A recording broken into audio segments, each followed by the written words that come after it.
Are you a South African musician trying to figure out how to add your music into the RISA database via ISRC?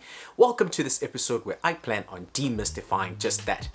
Now, just to be clear, you have to be already given your first owner ISRC codes in order to add your songs into the RISA portal for other people to be able to find your songs. So the ISRC can be used to track your songs, and if you have someone else's ISRC codes, you could track who are the owners of that sound recording. Now, the easiest way to do this is to go and show you directly on my PC, so I'm going to do that. So see you just now. So when you start using, if you want to add your song into the database, you have to use RISA Audio Visual and not RISA itself, just RISA. So I'm going to show you how to do this by going RISA Audio Visual. And then you see the website rav.org.za, so rav.org.za, and then you click on there. And then where it says click here to register, you click there, and then it'll show you on the RISA Audio Visual. If you haven't registered, you click there and then you register. I think I've shown that before in my RISA Audio Visual website tutorial. So I'm just going to sign in, and then you log into Rav. Okay.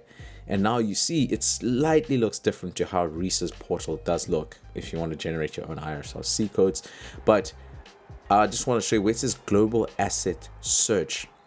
This is where the database is. So ideally, if you are looking for a performing artist, so let's say I'm looking for myself, Skill Music SA, and then I click on search, you'll find one of my tracks, my visualizers in there. I haven't used this much before, simply because I don't make many videos, but you can actually just add tracks. So you go where it says dashboard on the left hand side, and then where it says add audio assets, you click on there, right? And then where at the top, there's two ways you can do this. You can do this by uploading a template which has all your ISRC codes. If you have a large catalog, this is probably the quickest way. If you've already been putting your catalog into an Excel sheet, I'll probably show this in a different separate tutorial because it's a lengthier one. It takes a little longer and you have to be more technical in terms of Excel, but I'm going to do it manually, and we're just going to add one song for now. So it says add manual entry, and then you start filling it in. So you have to have an artist that's already there. So I've already registered with Rav, so I can put my name in there, and then automatically puts in. Can you see that? Let me zoom in slightly. Yeah, and then it puts in the artist name. So you put in the song. I'm gonna do the song that I'm gonna be releasing in about a month's time. One for me. Releasing record label. I'm just gonna say Skill Music SA because I'm not putting it under my label.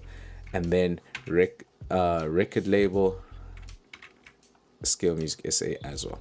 Okay, what's important now is to add the correct ISRC code. So you should get this from your first owner codes. So I know mine off by heart now, and then I know this is only the third song I've released this year. Yes, I've been releasing badly this year, but it's because I've been focusing on other things. Anyway, excuses. And then where it says indicator, you can either have international indicator or local indicator. This is to do with the first two numbers, the first two letters, which tell you which country the indicator is from. So ZA is South Africa, so I'm just going to say local indicator. Country is South Africa. And then the duration of the song is 2 minutes 50 seconds. So you get this from your actual song. If you have the song available, you should know the release duration. So mine's 250. I am thinking of releasing this song on the 4th of September, so I'm going to give it a full month, the 4th of September. And then expiration date, so you just say 50 years into the future. Which goes 2022, so plus 50, that's 72, and then September 7th. So I just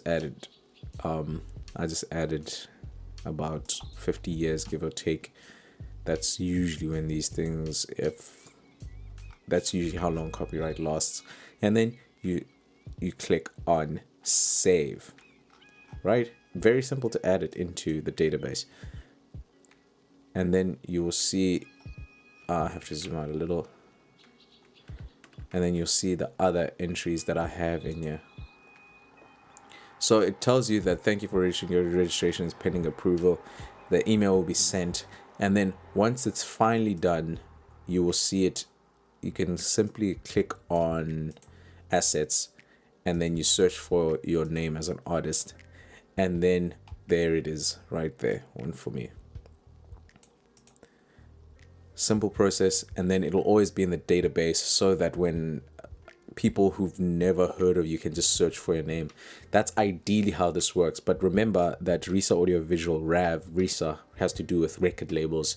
So the record labels will most likely, if they hear your song, they could go into the database, get someone to check up on the database to get who it belongs to. They'll get this number, your ISRC code, and then they'll contact RISA and ask who on earth is ZA-Inf4, and that is linked to me as Skill Music SA, and they have my personal details. But I highly suggest that you get into the habit of adding songs into the database to help you.